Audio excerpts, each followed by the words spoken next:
Firstly, thank you to Samir, and thank you to the ORF and to the Ministry of External Affairs for hosting such a impactful, dynamic and meaningful Raisina Dialogue for 2024. It's an honour to be moderating this panel. This panel, of course, on the Raisina session titled The New Wars, Policies, Practices and Preparation. I think it's incredibly timely with the current global climate. So I'm very excited that we have the opportunity today to better our understanding of the transition from traditional to modern warfare and the implications of these challenges in conflict dynamics. And to do that, I am joined by leaders in the defence and security sector from India, from the Netherlands, from Australia and the United States, who I will be asking to really dive into the themes of this new emerging era of warfare. I'm then going to allow about 10 minutes or so at the end for questions from the floor, and that will give an opportunity for you to think about that during the next 50 minutes. Over the past number of years, the international security environment has become much more complicated. And in that evolving landscape of warfare, this means very much that traditional mechanisms are yielding to unconventional methods and tactics, as we've just heard from Vivek. The world has borne witness to a disruptive diversification between traditional warfare strategies and a new era of digitised weaponry operating in the shadows and around the clock. Cyber threats, supply chain disruptions, and the proliferation of lethal semi-autonomous weapons by both state and non-state actors are just some of the many emerging themes of modern warfare. Russia's ongoing invasion of Ukraine and the recent threat of the Houthi group in the Red Sea pose important questions on the use of informal warfare and the threats to national security. But these shared challenges allow us to really open and continue conversations on how nations of shared interests can come together to address these issues. So to do just that, I would like to introduce our panel, India's Chief of Defence Staff, General Anil Chauhan, Netherlands Minister for Defence, Kaja Ollongren, Andrew Shearer, Director General of National Intelligence in Australia, Sujan Chinoy, the Director General of India's Manohar Parrikar Institute for Defence Studies and Analysis and former Ambassador, and the Executive Vice President of the Atlantic Council of the United States, Jenna Ben-Yehuda. Welcome to our panel. So let's just dive straight in. The world of warfare is incredibly complex, and what we see now is very much the blurring of the lines between state and non-state actors and the growing role of emerging technologies in modern combat, highlighting the emergence of a new era of warfare. So to begin, I would really like to ask each and every one of you, and I'll start with you, Jenna, and go along, just to ask you to briefly describe your understanding of what informal warfare is, how you see it manifested in current conflicts, and what challenges, if any, does it pose to conventional defence strategies. Jenna. Well, thank you very much, Lisa, and it's a pleasure to be with everybody. I'm looking forward to hearing my co-panelists' responses to this. I think we at the Atlantic Council have a perspective on this through our program, Adding Color to the Gray Zone. We really talk about kind of two elements here, and I'm glad we're setting the stage with definitions. So when we talk about the gray zone, we're really referring to the defensive and offensive activity that is above cooperation and below the threshold of armed conflict. That's a pretty broad space. And so then when we think about a hybrid conflict or the hybrid nature of warfare, we're thinking about kind of three key elements in their interplay. The first would be a domain combination. And we talk in the US about DIME, so diplomatic, informational, military, and economic, the last of which we've certainly seen a dramatic increase in its usage. Two, where it exists along the spectrum of the competition continuum. It could range from cooperation to competition, deterrence, and all the way up to armed conflict. And the third would be the purpose of it impacting the national security objectives against a state or non-state actor. This comes into play in a number of places. You mentioned the Houthis. This is a really dramatic example of a leveling of the playing field, if you will, a relatively unsophisticated armed group having a tremendous impact on world commerce. In its first month, dramatic declines by a third. That combined with the drought we saw in the Panama Canal and Gatun Lake, creating really massive disruption in shipping. This was intended to be a response to pressure Israel in its war in Gaza in response to the Hamas attacks, but one of the countries most impacted in that has been Egypt, who derives a quarter of its currency earnings from those very passage tallies. So what we see here is a shrapnel effect almost of sometimes these intended effects might be wide-ranging, which can make them hard to plan for and proportionality hard to respond to. Thanks, Chair. Ambassador. Well, thank you very much for inviting me here. For me, the main features of informal warfare or new wars today are that we are contending with a multiplicity of definitions here: hybrid warfare, asymmetrical warfare, unconventional warfare, low-intensity warfare, and above all, prolonged conflicts, the type that do not seem to have any kind of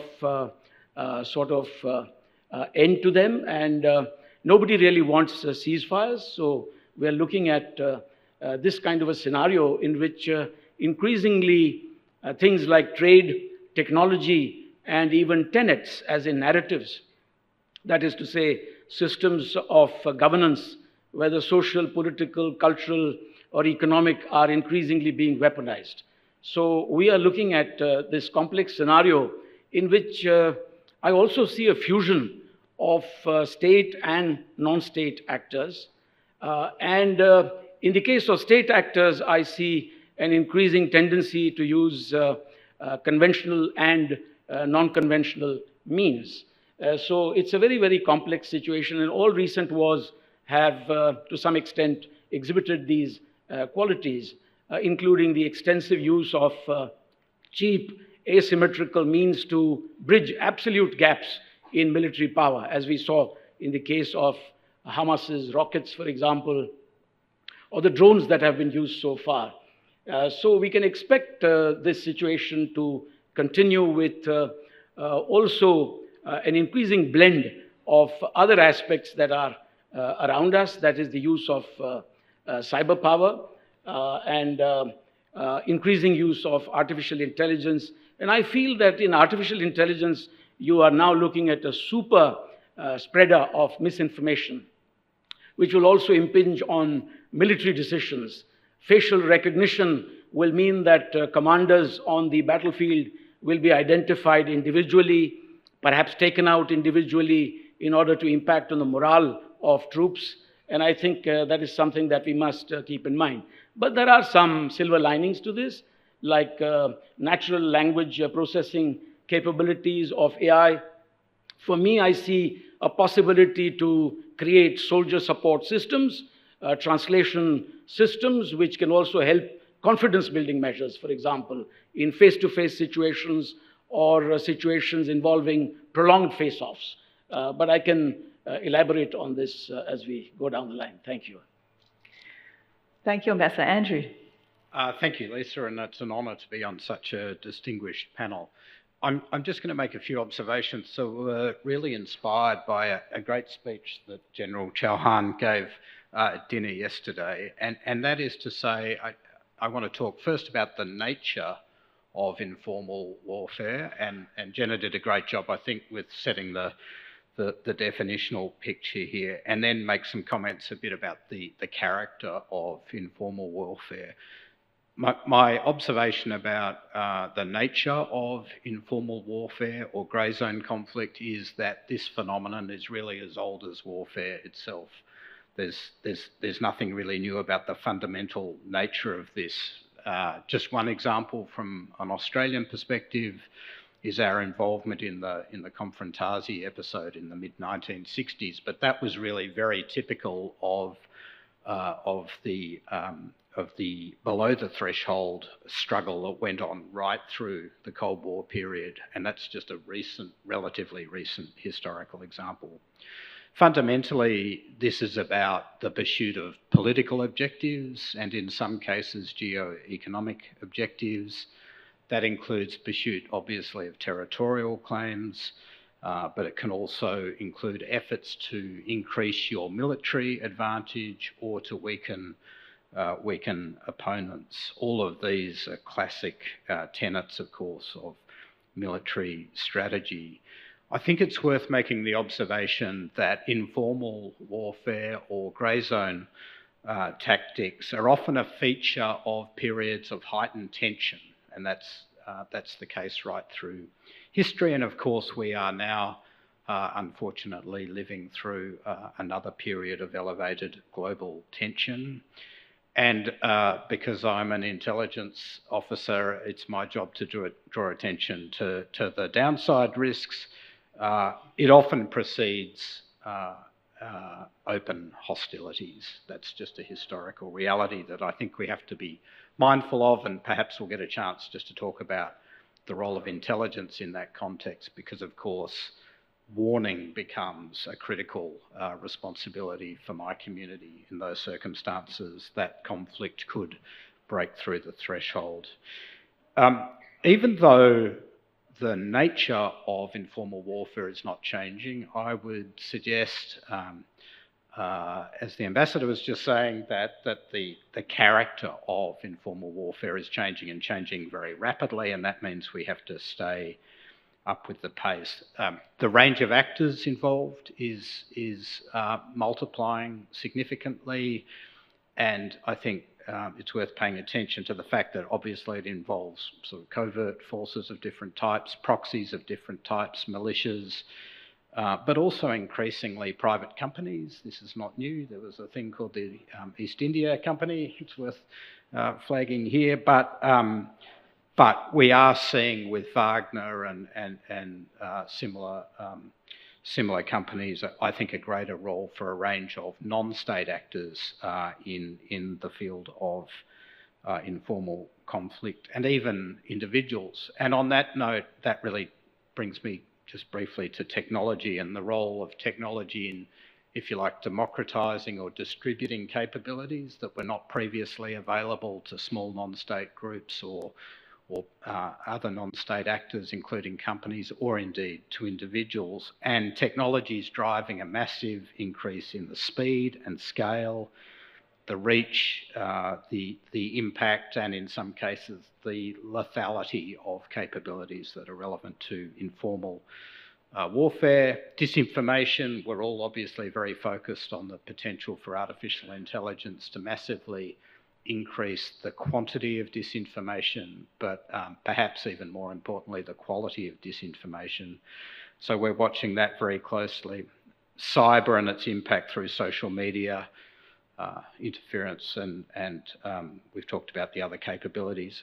I think these emerging tools of informal warfare become even more important and can have a strategic impact when they're well integrated with the other more traditional instruments of national statecraft and power, whether that's traditional diplomacy or military power or economic coercion or foreign interference, which are both issues that have been a preoccupation for Australia, and I know from talking to counterparts for many others. And also lawfare, which is a feature of both the Russian and Chinese playbooks in this area. And then finally, the ability of these tools of informal warfare to target what I like to think of as traditional Western binaries. You know, the Western mind is habituated to the idea that we are either at peace or we're at war. And we believe very deeply as part of our DNA that you're either a combatant or a non-combatant. Well, our adversaries in the grey zone do not have that view. They believe in perpetual struggle, which is sometimes non-kinetic, but often kinetic as well. And they deliberately exploit those gaps. So just a few final thoughts. We need to be focused on our preparedness. That's everything from expanding our military industrial production. This was a huge issue in Munich when I was at the Munich Security Conference last week. We're all aware of it.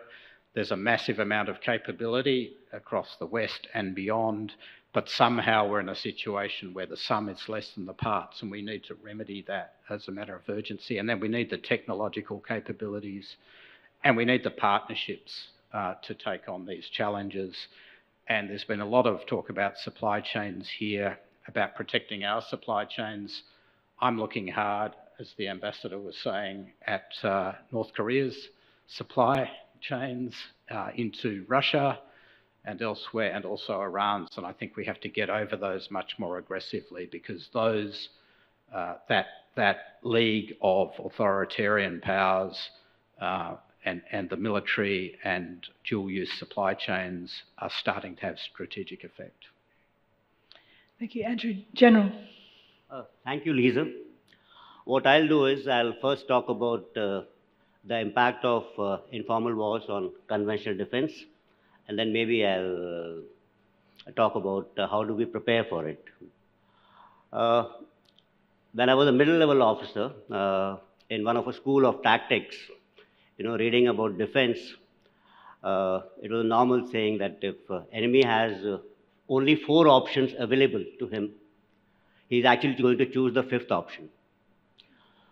In informal wars, the enemy has more options than the 5th option. He has the 6th, 7th, 8th, multiple options he has.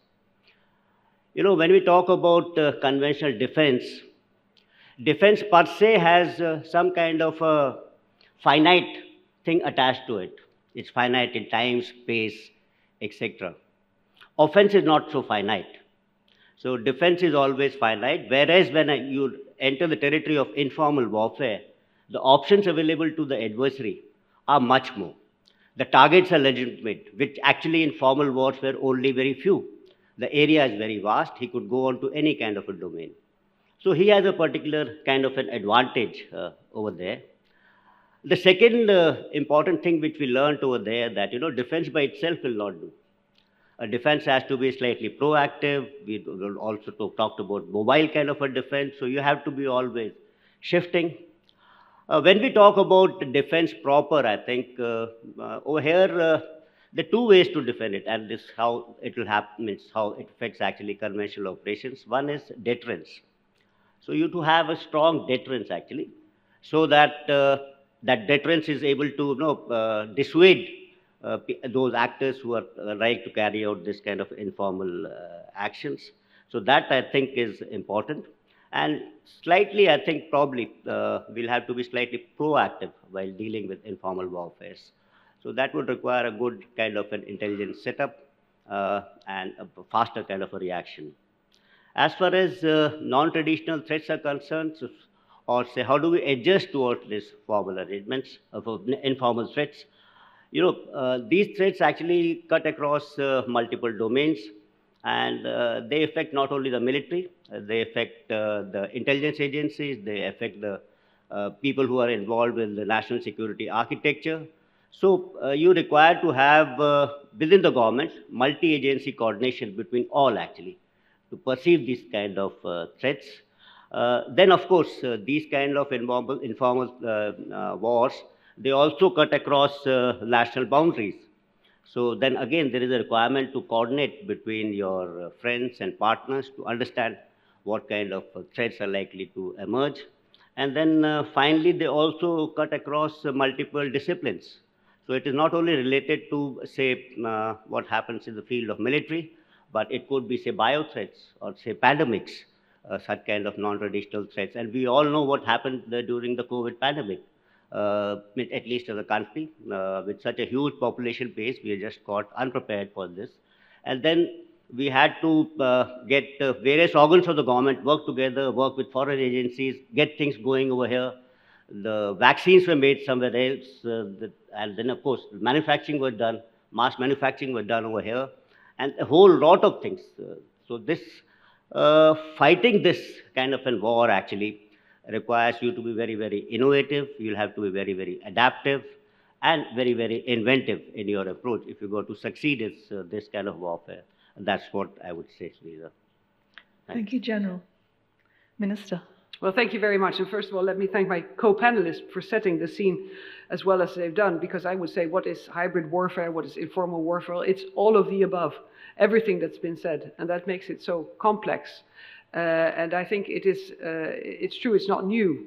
It's the blur between peace and war, between truth and lies, and it's always been part of warfare. But it is gaining traction in the world that we live in now. It's becoming more important, and it's very complicated because it's used by non-state actors and by state actors. And it targets states, but it also targets civilians within our states. So it's not military to military. And that makes it complicated. I think we all know that we have to deal with it every day. We're suffering cyber attacks as countries, as companies. We are noticing in our part of the world that our seabed infrastructure is being mapped. And I don't think it's out of interest for the seabed, it's out of interest for our critical infrastructure. We know that espionage is happening on a daily basis.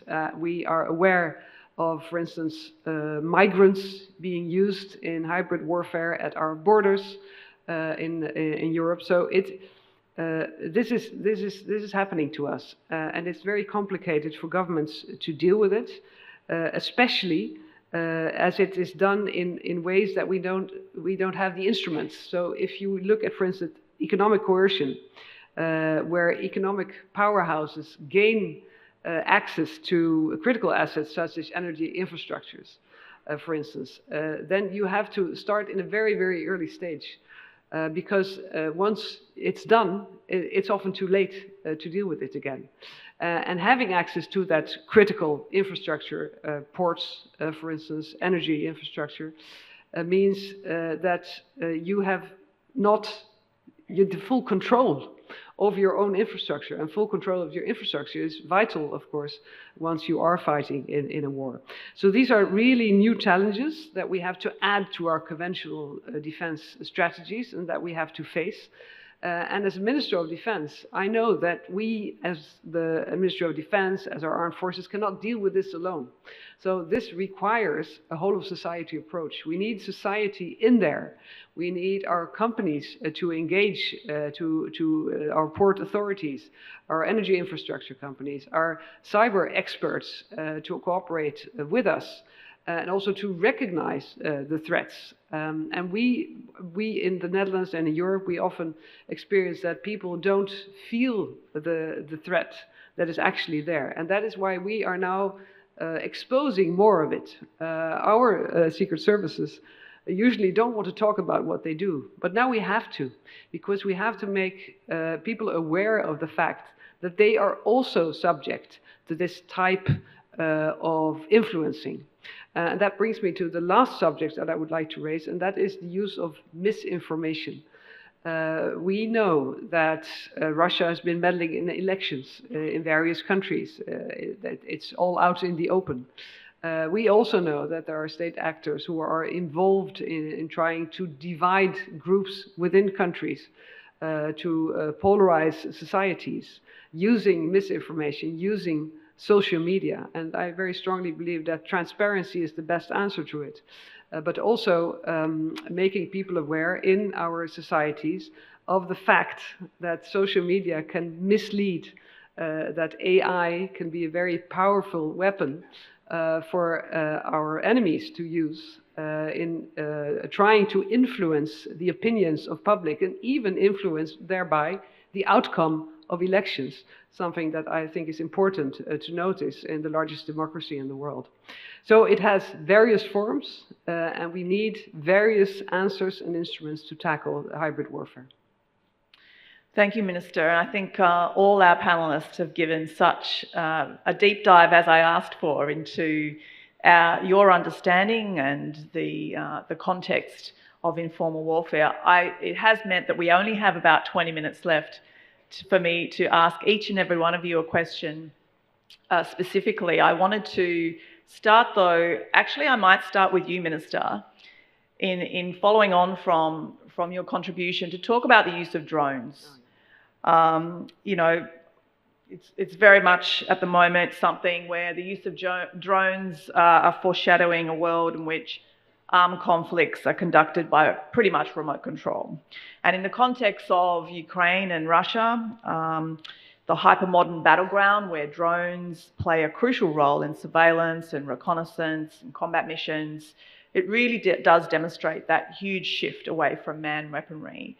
So, Minister, I wanted to ask you what role you do see the use, how you see the use of drones playing out, also uncrewed aerial vehicles in current conflicts like Russia and Ukraine, but also future conflicts.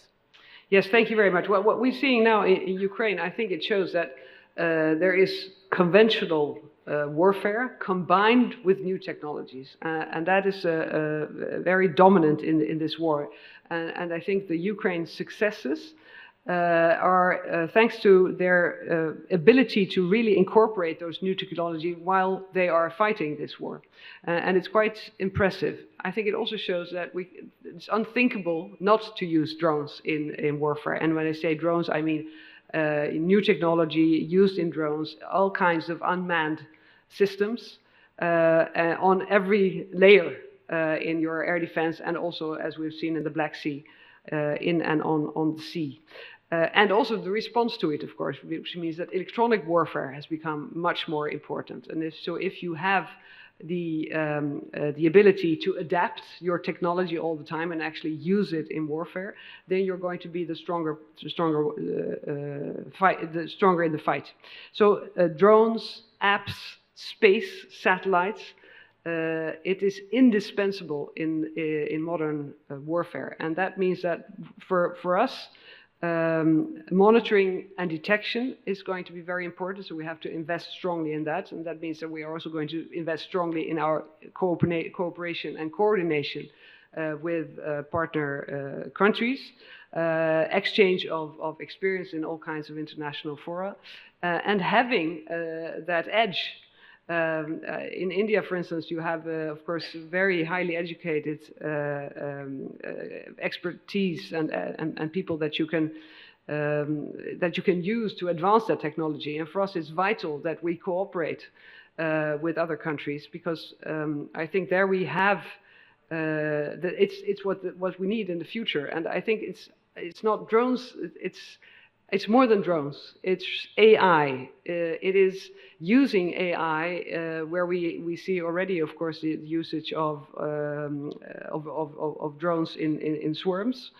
And how the question we have to ask ourselves is, how can we use it? How can we use AI, drones, and new technologies in a way that also protects our military, that protect our armed forces, that make us stronger and also safer?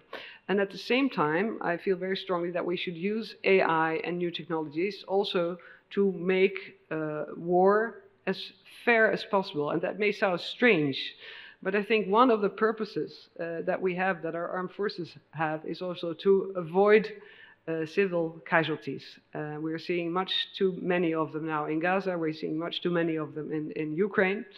And using new techniques will also make it possible to be much more targeted in your warfare. So technologies can have great advantages if used in the right ways, and we also have to be aware of the fact that our adversaries are so often not very bothered by these issues. So to engage and have that type of conversation is also impossible. But it's changing warfare completely.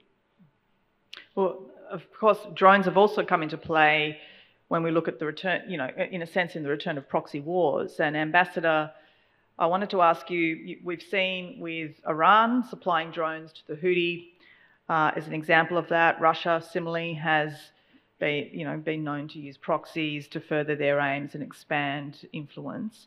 So Ambassador, what are the consequences with these sorts of tactics, using these sorts of tactics? What are the consequences on global security more broadly? And are we seeing a return of the proxy wars? So let me begin by saying that drones, in fact, have become a very potent object in the hands of belligerents, and we have seen the use of drones in all the recent conflicts, beginning with the Armenia-Azerbaijan conflict, but more recently, the use of the Samad-1 drone produced by Iran. We have seen that in the hands of the Russians as well.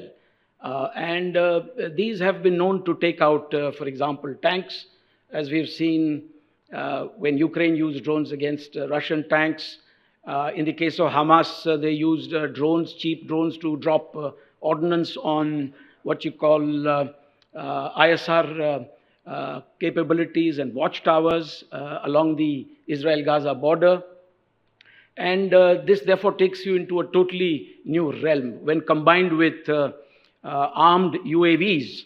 For example, the Houthis possess the Asif and Tufan missiles, which have a long range. They have drones which have a long range.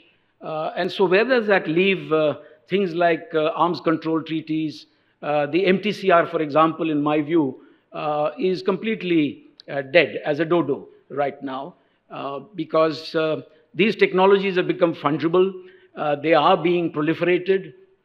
And it also leads to the question as to what is happening with the NPT in general, or the other treaties like the New START Treaty. The INF and the ABM are gone. So what does that mean for the future of warfare? And I think it's particularly relevant to keep in mind that non-state actors, when they possess territory, they become even more potent. We have seen the case of the Hezbollah in Lebanon. When they acquire territory and have influence over the local people, they are much harder to get rid of or to deal with. The Houthis have done the same thing in Yemen. We have seen Hamas do that in Gaza.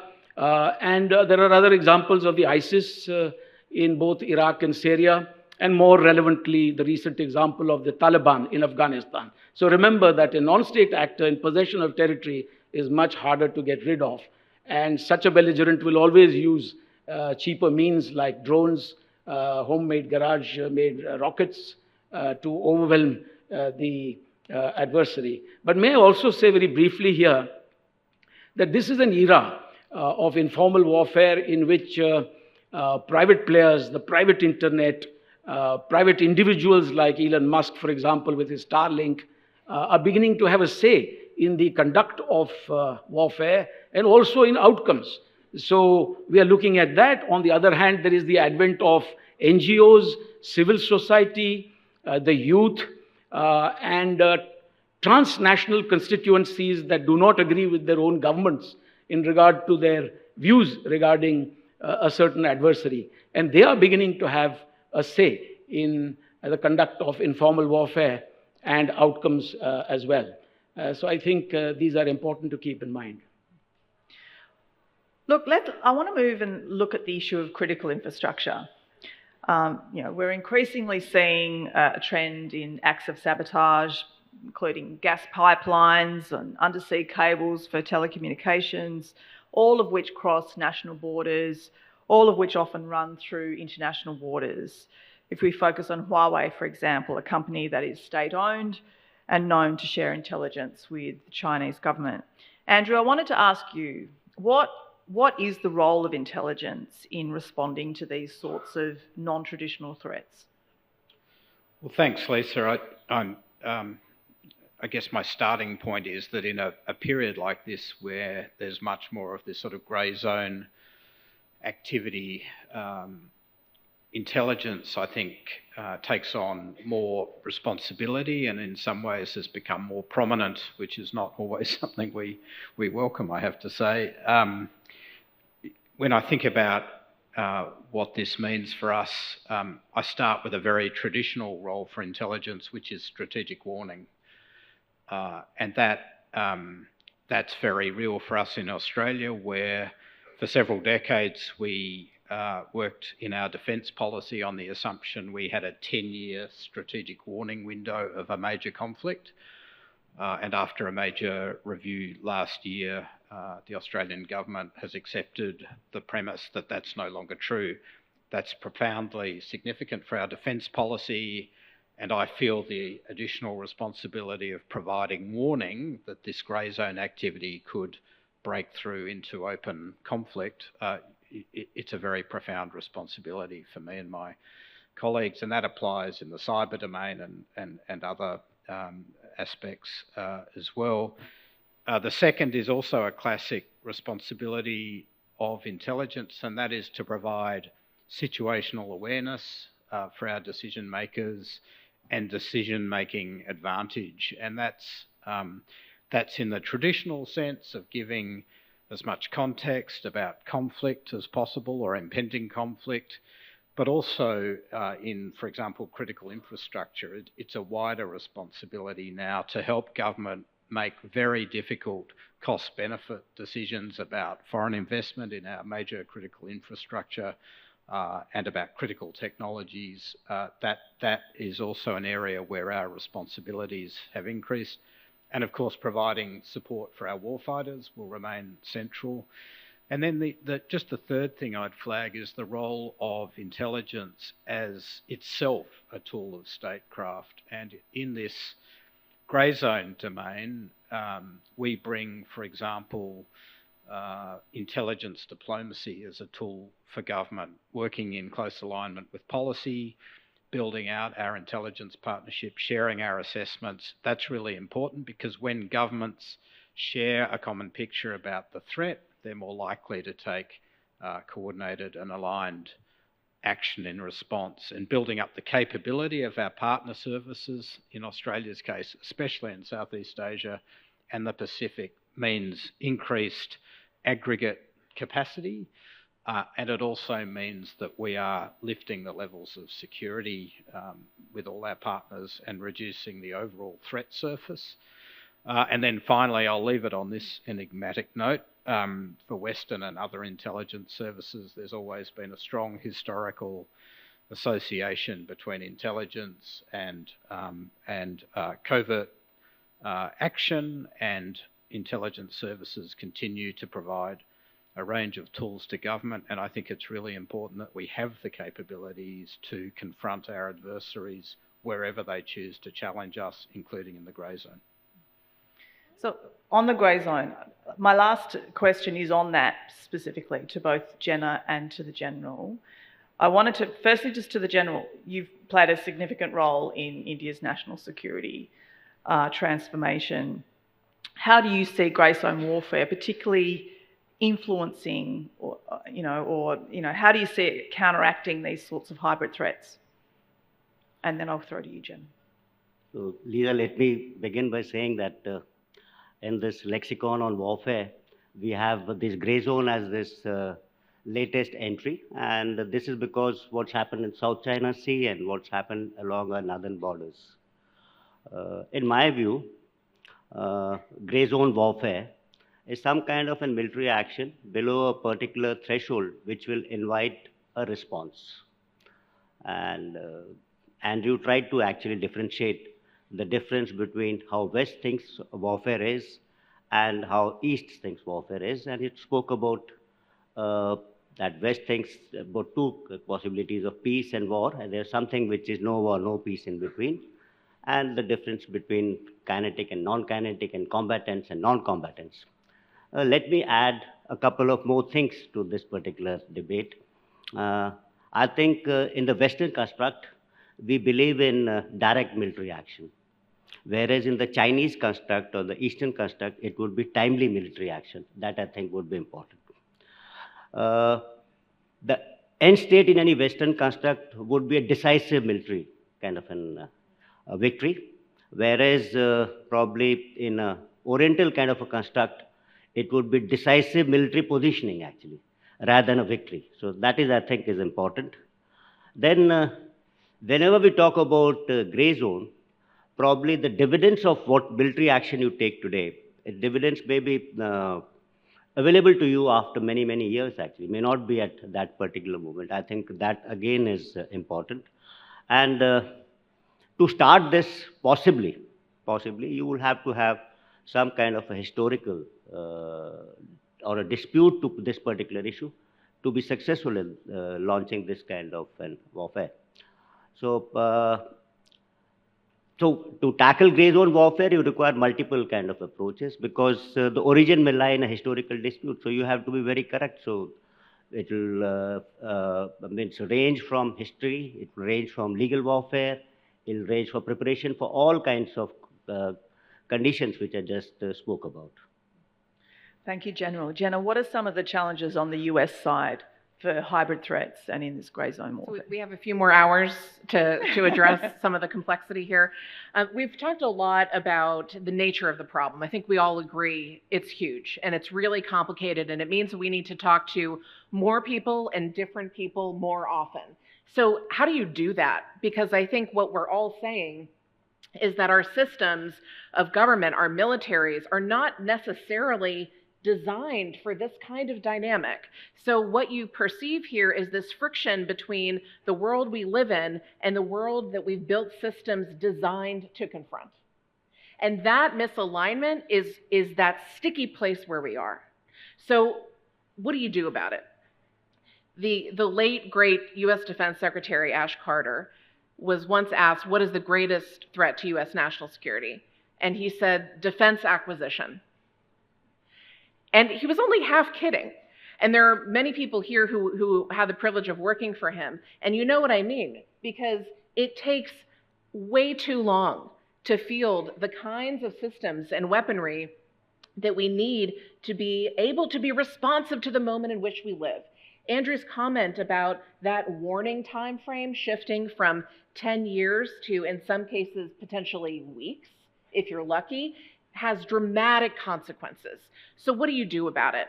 I think Ukraine offers a really compelling example because it's not just what kinds of technology you have, although table stakes, it's important. And we see what the impact of a lack of ammunition has meant for Ukraine. But if that is a base layer, the differentiator is really in the ability for governments to deploy that technology and to do it at scale and with agility and with speed. So thinking about interoperability, responsiveness, that's also hugely important. One of the other risks of this type of conflict is also of unintended escalation. When you don't know if something, you know it's not peace, you know it's not war, it's somewhere in the middle, how do you respond to it? Our doctrine doesn't necessarily provide a script for that. The doctrine needs to get better and needs to adapt to this world, but it also means that we need more avenues of cooperation and dialogue. And that is a case for diplomacy. Really being able to connect with counterparts, to pick up the phone, to have harder conversations and trusted conversations. Within our own societies, it means we have to work to increase levels of trust in government, in military, in our own information. Countries that fared the worst in COVID were not necessarily those who had poor health systems. They were those countries with the lowest levels of trust. And so thinking about agility, interoperability, the ability to scale, rethinking acquisition, really getting to it, addressing those low levels of trust and increasing the ability to bring down that escalatory ladder quickly, that is a way to be responsive to this current moment. It's not going to be easy. Look, our panelists have given us so much food for thought to now open it up to the floor, and I'm pleased that we have a little bit of time to be able to do that. So I'm going to ask you to raise your hands, and I'm actually going to ask you to state your name, but also I will start with the Raisina Young Fellows and then see how we go for time with anyone else. So, yes. Thank you, Chair. Samuel Bashfield from the Australia-India Institute and also part of this very esteemed Raisina Young Fellows program. So I want to pick up on one theme that's been brought up in this conversation, which is critical infrastructure that transits the seabed. Now, of course, this is not only submarine data cables, but also gas pipelines, electricity cables, and infrastructure associated with offshore renewable energy connections. And these are the so-called seabed lines of communication. So my question is, I'd really value any reflections on how the seabed protection interacts in this new era of new wars? Thank you. Okay, our panelist, seabed protection. Minister. Yes, thank you. I'd love to answer that question because it's a very important question and we're dealing with it every day. As I said, we are seeing it happening in our North Sea. We see Russian vessels passing through. They can because it's international water, no problem. And we know it's exactly this that is very vulnerable to sabotage. So how can you respond to this? Well, first of all, awareness and protection. And that is something that we're often looked at as the Ministry of Defense and our Navy, but they cannot possibly do that alone. So we need the private companies, the owners of the cables and the pipelines and everything in there. And we're making great progress with them. And we have very great examples in Europe of countries who've been able to map everything and to make sure that they have real-time awareness of what is happening there on the seabed. So that's the first thing you have to do. The second thing is that we expose the activities. So if we know that this mapping is being done or any other suspicious activity is going on, we simply expose it. We make sure that the actor engaged knows that we are aware, and we expose it to our public. And the last line of defense is also to make sure that we will respond. We will respond. So we engage with our partners. It's of course always a specific region that you're looking at. So in our case, the North Sea partners. We have joined in the JEF, Joint Expeditionary Force, all Northern European countries that put their capabilities in, and they will be there in no time if something happens. So to be very firm of this, both on the engagement of the private companies, of the awareness and the exposure, and our response is sending the signal that this for us is not acceptable. I mean, you can do a lot of damage and you can do a lot of harm, both ways, always. It's not only two sides. But we are really cautious, of course, of what is happening, but firm in our response. Thank you. And Ambassador. Could I just say that an informal warfare has already begun with regard to deep seabed mining and undersea resources, thermal vents, polymetallic nodules, etc. And we can see that in the Pacific, in the Northern Pacific and the Clarion-Clipperton zone, there are a number of players there, including the Chinese with Comra. In the Indian Ocean, we see that this scrimmage is now shifting towards the acreage given by the International Seabed Authority of the Rodrigues Ridge in the Indian Ocean. And the important thing here is that a country like the United States of America is not even a member of the International Seabed Alliance, the International Seabed Authority.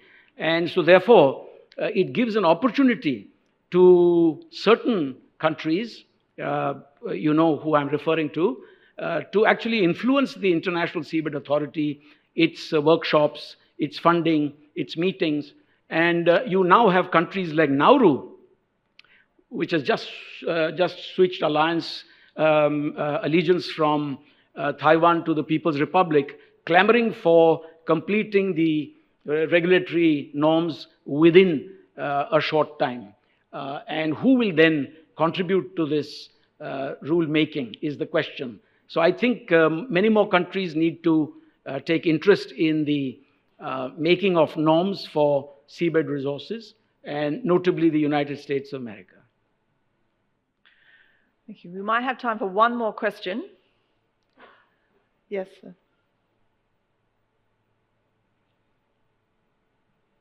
My question is to General Anil Chauhan, sir.